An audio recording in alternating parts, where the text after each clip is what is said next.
and then download file name, and then now the file. Yeah. What error are we getting? Is that required URL template value file name form is not present. Make some changes. I'm getting some minutes. So let's get rid of that you're not using.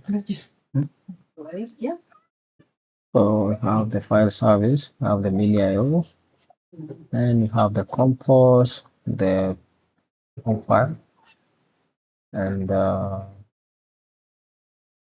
file controller. So since in our bucket,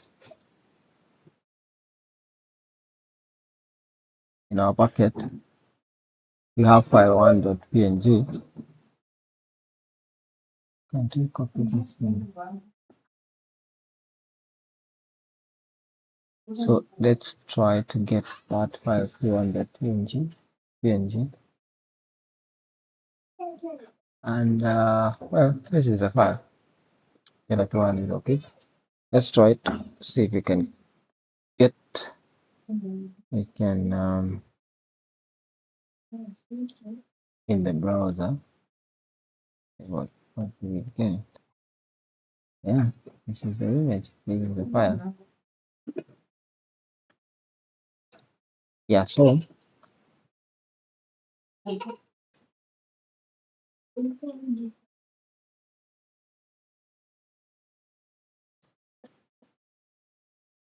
okay. So to summarize, we've successfully set up Spring Boot application with MinIO for object storage and using Docker Compose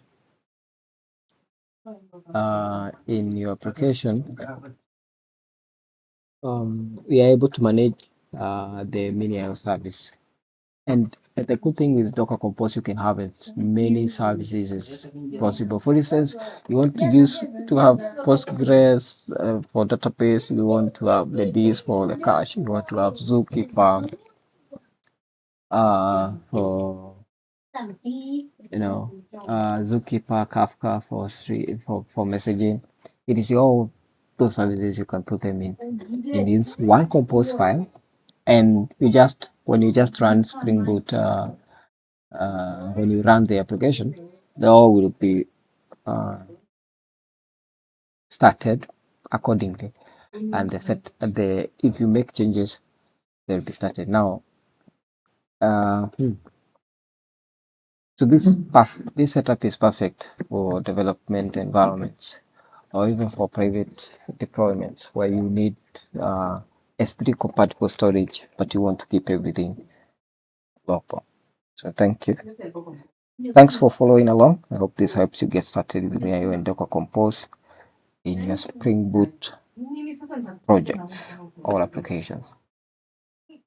Bye bye.